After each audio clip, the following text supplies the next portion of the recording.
दोस्तों, मराठा को रिजर्वेशन दिलाए जाने के लिए जो प्रोटेस्ट चल रहा था ये काफ़ी ज़्यादा न्यूज़ में रहा था। और इसके जो प्रमुख लीडर बनकर के उभरे थे वो थे मनोज जरांगे पाटिल। अभी हाल फिलहाल में एक न्यूज़ ऐसी आई है कि ये जो प्रोटेस्ट है अब शांत हो रहा है। मनोज जरांगे ने जो अनशन धारण किया था अब उसको तोड़ दिया है, इसलिए यहाँ जो प्रोटेस्ट करने वाले लोग हैं काफ़ी ज़्यादा खुश हो रहे हैं। एक्टिविस्ट मनोज जरांगे पाटिल की बात करें, ये एक सोशल एक्टिविस्ट हैं जो मराठा कम्युनिटी के रिजर्वेशन इशू पर मूवमेंट चला रहे थे। इन्होंने अपना जो अनशन है, फास्ट है, उसको ख़त्म कर दिया है क्योंकि सरकार ने गवर्नमेंट ने एश्योर्स कर दिया है जीआर को, मतलब government resolution.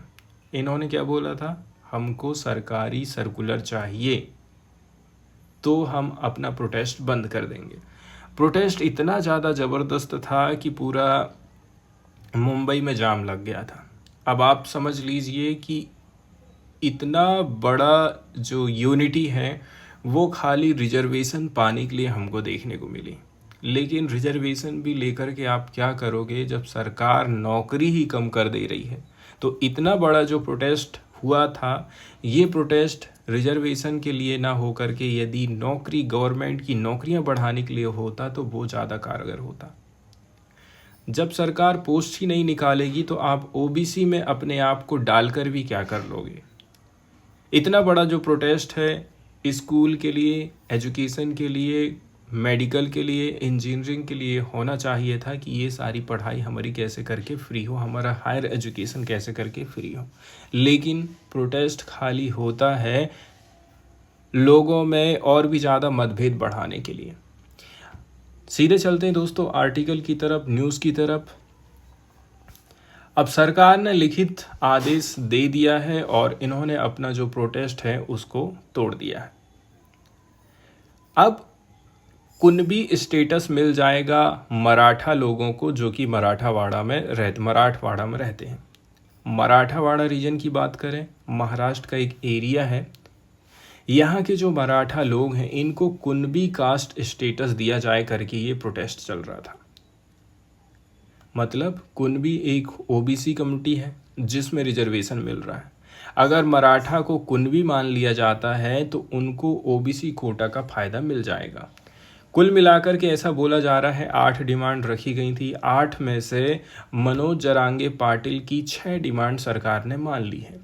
1 GR to be issued with in an hour. और न्यूज़ ऐसी आई थी कि सरकार ने बोला है कि एक स्पेसिफिक गवर्नमेंट रिजोल्यूशन हम 1 घंटे के अंदर जारी कर देंगे।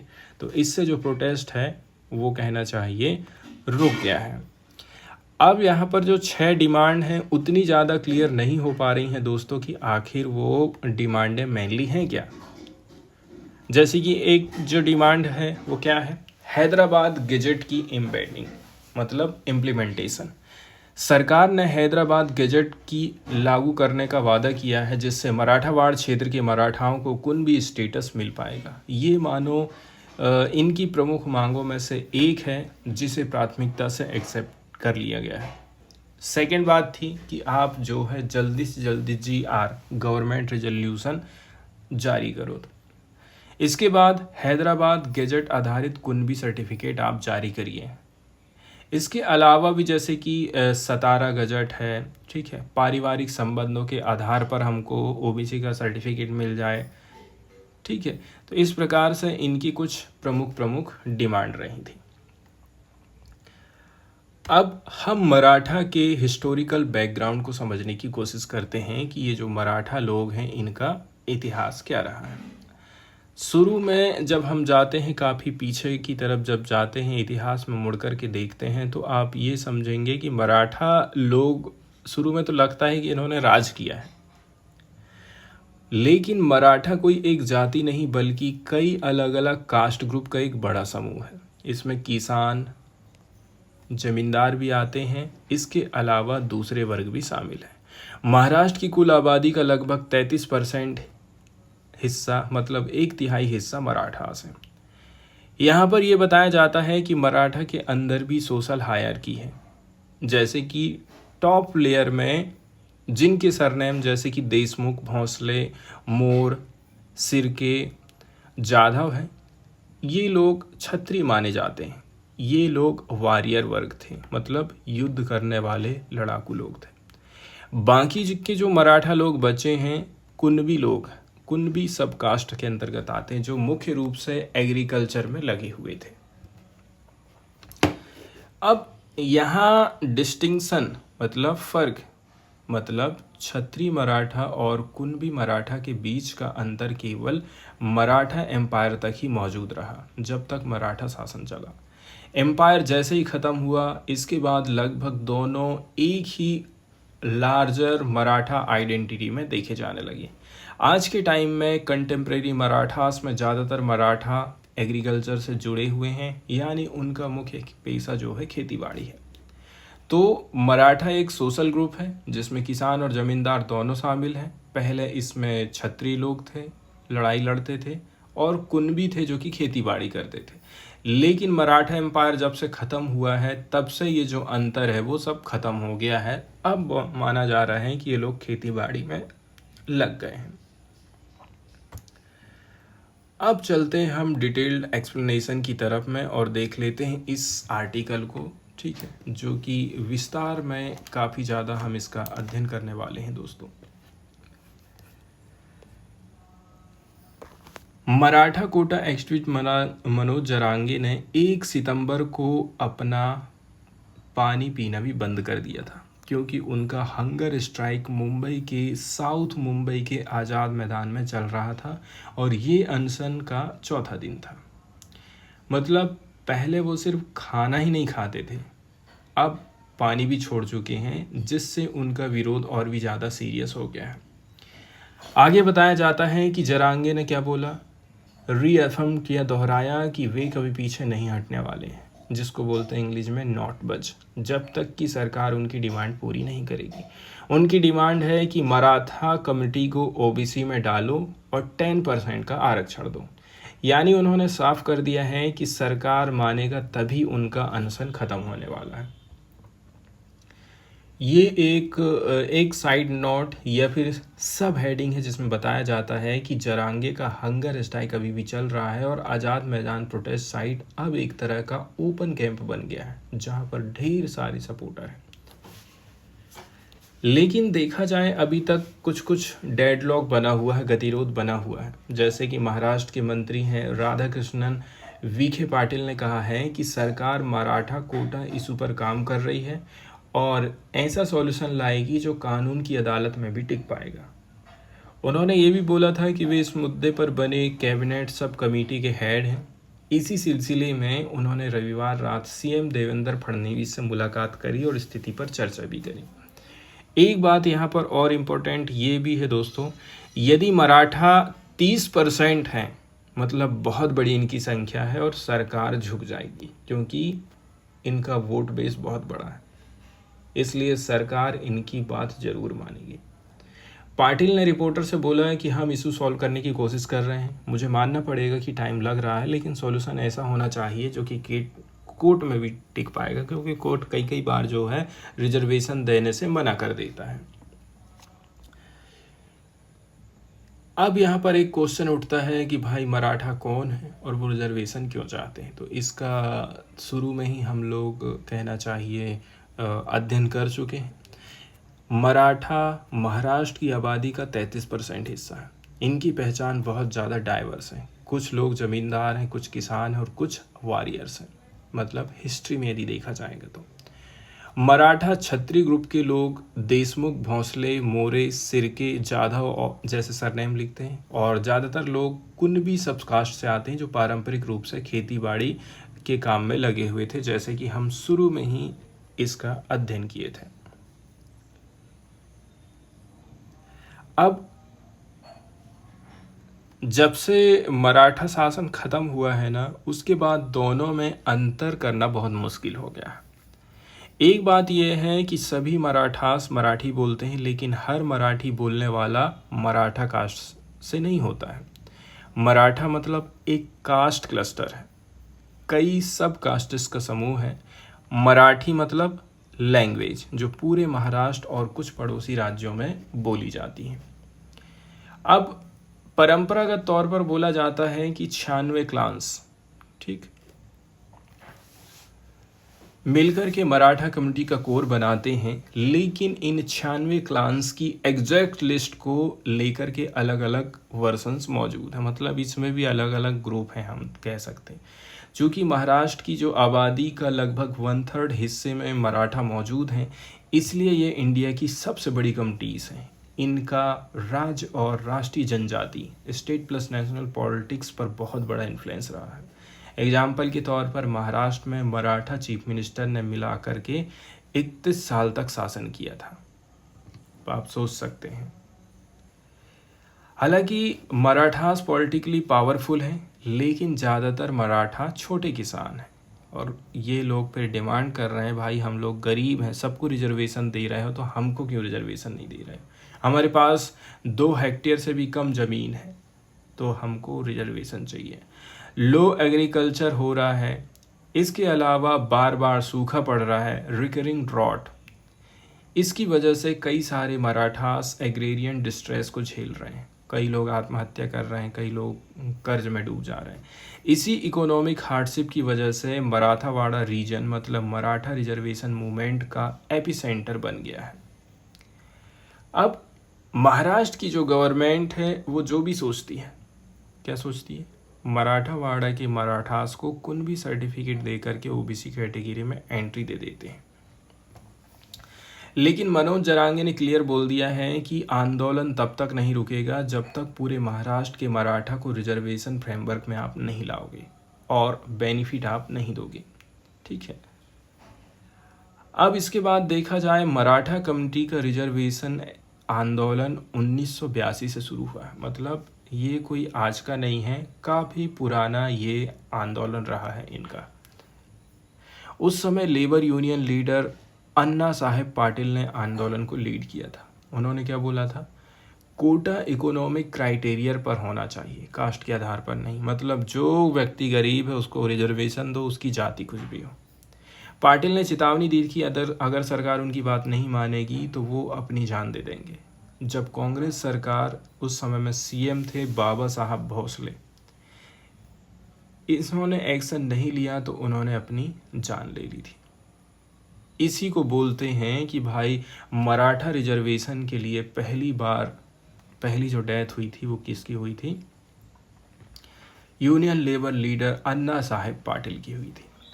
इसके बाद 1982 के बाद आप देखेंगे मराठास की डिमांड इकोनॉमिक क्राइटेरिया से धीरे धीरे कास्ट बेस्ड कोटा की तरफ शिफ्ट हुई।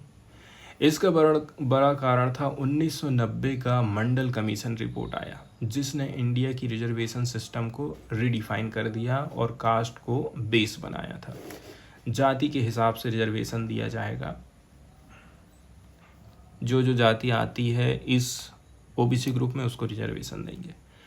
फिर 2004 में महाराष्ट्र सरकार ने डिसाइड किया कि मराठा, कुणबी और कुणबी मराठास को ओबीसी लिस्ट में हम शामिल करेंगे, लेकिन स्ट्रिक्टली मराठास को एक्सक्लूड कर दिया गया क्योंकि कुणबी पहले से ही ओबीसी में आते हैं। इसलिए मराठा लीडर चाहते थे कि पूरा मराठा कम्युनिटी ओबीसी में आ जाए, लेकिन इस डिमांड का विरोध अन्य ओबीसी वाले ग्रुप भी करने लगे थे। उनका डर था कि अगर पॉलिटिकली और सोशली पावरफुल मराठा ओबीसी में आ जाएंगे तो हमारा तो काम ही ख़त्म हो जाएगा, ना तो हम नौकरी में आ पाएंगे और ना ही हम पॉलिटिक्स में कभी आगे उतर पाएंगे। इस प्रकार से ये लोग विरोध करने लगे थे।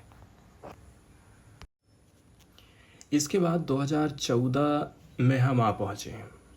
यहाँ पर आप देखेंगे कि नारायण राणे की अध्यक्षता वाली एक कमेटी ने मराठास के लिए 16% और मुस्लिम के लिए 5% कोटा की सिफारिश करी। महाराष्ट्र सरकार ने इस सिफारिश को लागू करने की कोशिश भी की, लेकिन बॉम्बे हाई कोर्ट ने तुरंत इस पर रोक लगा दी थी।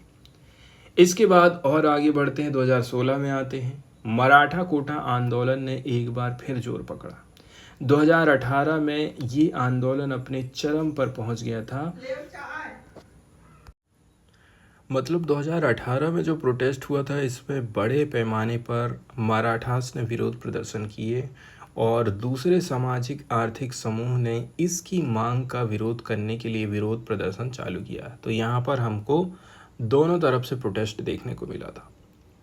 कुछ लोगों को ये लग रहा था ये लोग तो शुरू से ही सोशली तौर पर देखा जाए हमेशा से ऊपर रहे हैं, पॉलिटिक्स में भी पकड़ है, हर चीज़ में ये लोग आगे हैं, यदि ये ओबीसी में आ जाते हैं तो हम लोगों का क्या होगा। मतलब यहाँ पर दोनों लोग प्रोटेस्ट कर रहे हैं, एक तो मराठा लोग जो रिजर्वेशन चाहते हैं और कुछ लोग ऐसे हैं जो कि इसका विरोध कर रहे हैं। बढ़ते दबाव के बीच में देवेंद्र फडणवीस के नेतृत्व वाली बीजेपी शिवसेना गठबंधन सरकार ने तो जो बिल आया उसमें बोला गया कि हम एक काम करते हैं, 16% का रिजर्वेशन दे देते हैं मराठा को नौकरी में और कॉलेज में, एजुकेशन के मामले में भी। अब मराठा आरक्षण जब से दिया गया है तब से ये कानूनी लड़ाई और न्यायिक जांचों का शिकार हो गया है। इस नीति को सबसे पहले बॉम्बे हाई कोर्ट में चुनौती दी गई थी। कोर्ट ने इसकी वैधता को बरकरार रखा, लेकिन आरक्षण को नौकरियों में 16% से घटा करके 13% और एजुकेशन में 12% कर दिया था। मतलब कोर्ट भी मान गया, सरकार भी मान गई, सरकार मान गई तो कोर्ट भी मान गया। इसके बाद मराठा कोटा को सुप्रीम कोर्ट में चुनौती दी गई। मई 2021 में केस गया सुप्रीम कोर्ट। एक संवैधानिक पीठ ने 2018 के महाराष्ट्र रिजर्वेशन वाला जो कानून आया था इसको रद्द कर दिया, जिसने मराठास को कोटा का लाभ दिया था। कोर्ट ने कहा कि ये कानून 50% आरक्षण की सीमा का उल्लंघन करता है।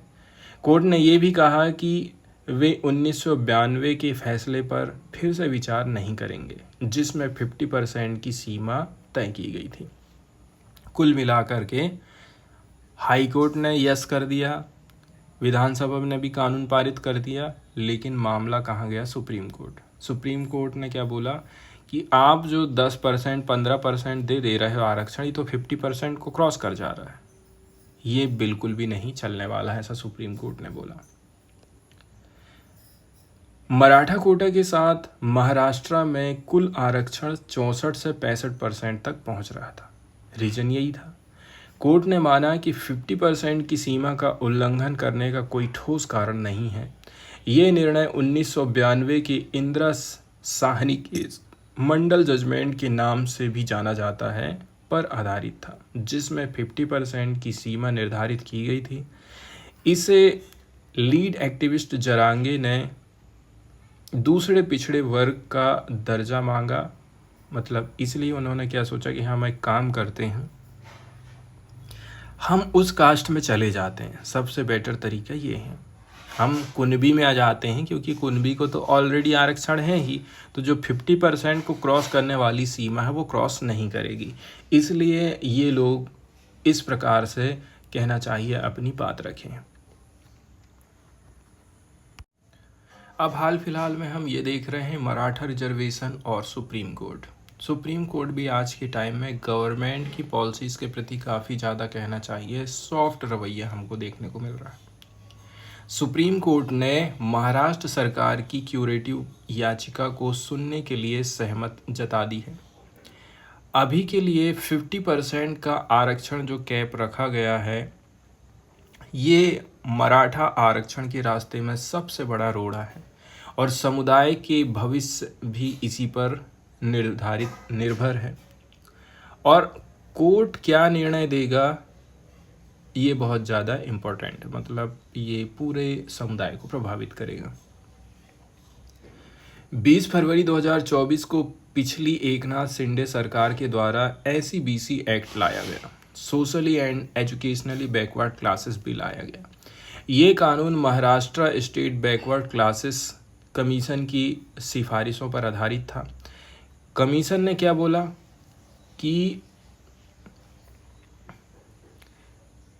असाधारण परिस्थितियों के कारण ही ये आरक्षण जरूरी है, भले ही इसे सुप्रीम कोर्ट द्वारा तय की गई 50% आरक्षण की सीमा टूट जा रही है।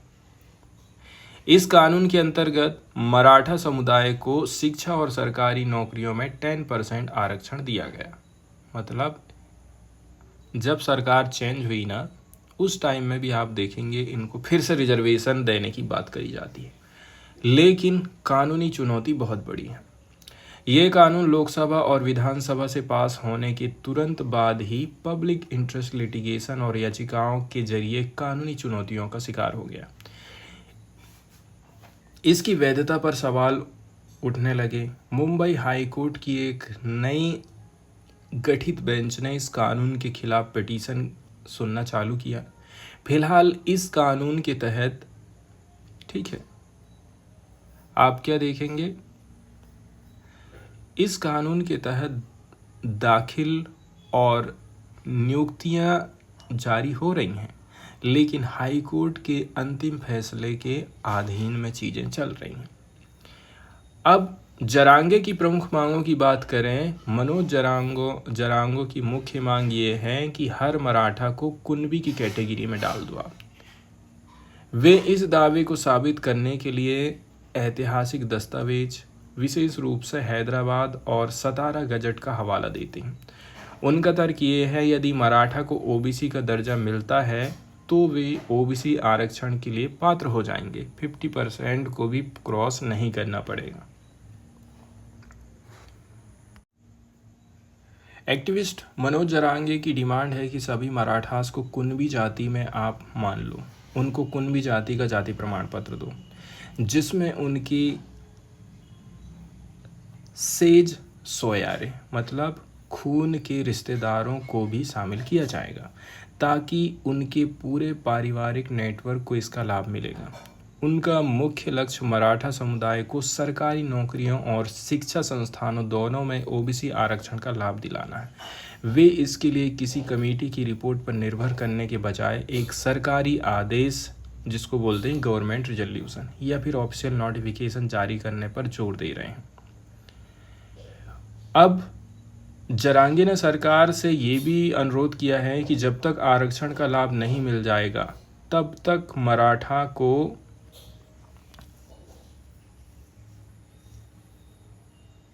किंडरगार्टन से लेकर के पोस्ट ग्रेजुएट तक मुफ्त शिक्षा दी जाए। मतलब शुरू से लेकर के कॉलेज वॉलेज पोस्ट ग्रेजुएट तक उनको शिक्षा फ्री में दिया जाए। उन्होंने पिछले आंदोलन के दौरान मराठा एक्टिविस्ट के खिलाफ दर्ज सभी कानूनी मामलों को वापस लेने की भी डिमांड करी थी। पहले कई लोगों को हो सकता है जेल में डाल दिया गया। देवेंद्र फडणवीस का जवाब। महाराष्ट्र के उप मुख्यमंत्री देवेंद्र फडणवीस ने जरांगे की इस मांग को खारिज कर दिया, जिसमें मराठा समुदाय को ओबीसी कैटेगरी में शामिल करने की बात कही गई थी। उन्होंने स्पष्ट रूप से कहा है कि मराठास को कुणबी के रूप में वर्गीकृत नहीं कर सकते, क्योंकि कुणबी पहले से ही ओबीसी के रूप में मान्यता प्राप्त हैं। इसके बाद ओबीसी वर्गीकरण पर फडणवीस का स्पष्टीकरण क्या रहा है। फडणवीस ने ये स्पष्ट कर दिया है कि सरकार को इस बारे में दावे मिल रहे हैं कि मराठा और कुणबी एक ही हैं, लेकिन कानूनी और संवैधानिक रूप से